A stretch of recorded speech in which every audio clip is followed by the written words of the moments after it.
جب انہوں نے دھرنا دیا تھا تو ہم نے نان وائلنٹ پالیسی اپنائی تھی، اور جب آپریشن ہوا وہ آپ کو معلوم ہے اسلام آباد ہائی کورٹ کی ہدایات کے اوپر براہ راست انتظامیہ کو جب ہدایات ملی انہوں نے کیا، اور اس میں بھی ہائی کورٹ نے لکھا تھا کہ کسی قسم کا اسلحہ سے غیر مسلح کر کے پولیس آپریشن کرے گی۔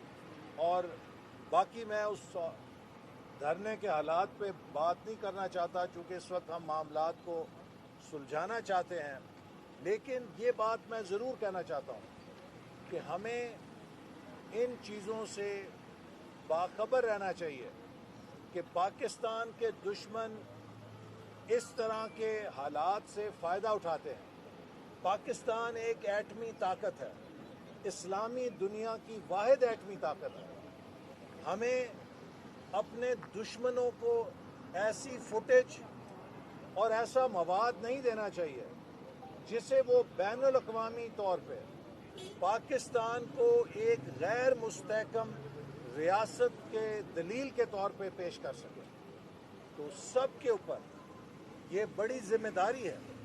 کل وزیر اعظم صاحب نے بھی یہ کہا ہے کہ بھارت کے اکاؤنٹس ہیں وہ چل رہے ہیں، وہ اس صورتحال کو سول وار کی طرف لے جا رہے ہیں۔ تو بھئی اگر بھارت کے یہ اکاؤنٹس چل رہے ہیں، بھارت آپ کے ساتھ جنگ کر رہا ہے سوشل میڈیا پہ، تو دبئی میں تو آپ بھارت کے ساتھ بیٹھ کے بات چیت کر رہے ہیں۔ کیا آپ نے انہیں کہا ہے کہ ایسا قدم نہ اٹھائیں؟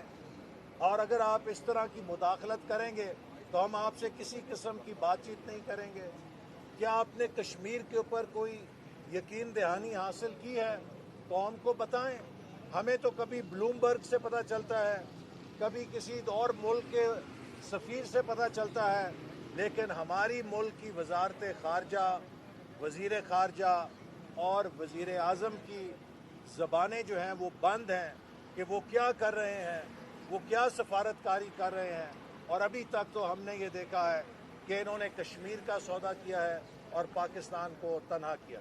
ڈاکٹر صاحب کیا کہیں گے کہ کل عمران خان صاحب کا کہنا ہے کہ اس معاملے پر جے یو آئی اور مسلم لیگ نون نے سیاست کرنے کی کوشش کی؟ آپ نہیں سمجھتے کہ وزراء نے کچھ جلد بازی کی؟ اور مسلم ممالک کا آپ کیا سجیسٹ نہیں کریں گے کہ ہنگامی اجلاس بلایا جائے اس معاملات پر، تمام مسلم ممالک کی قیادت کے ساتھ ٹیک اپ کیا جائے اس مسئلے کو لے کر؟ دیکھیے وزیر اعظم نے کل، میں اس بات کو کہنے میں جھجکوں کا نہیں، سراسر غلط بیانی کی ہے اور جھوٹ بولا ہے۔ انہوں نے کل کہا کہ سلمان رشدی کی جب کتاب آئی تو نواز شریف وزیر اعظم تھے، انہوں نے کیا کیا ہے؟ سلمان رشدی کی کتاب 1988 میں آئی، نواز شریف وزیر اعظم 1990 میں بنے۔ آپ اس سے دیکھیے کہ کس قدر غلط بیانی یہ شخص کرتے ہیں۔ اسی طرح پورا میڈیا گواہ ہے کہ مسلم لیگ نون نے اس ساری صورتحال میں مثبت کردار ادا کیا ہے، لیکن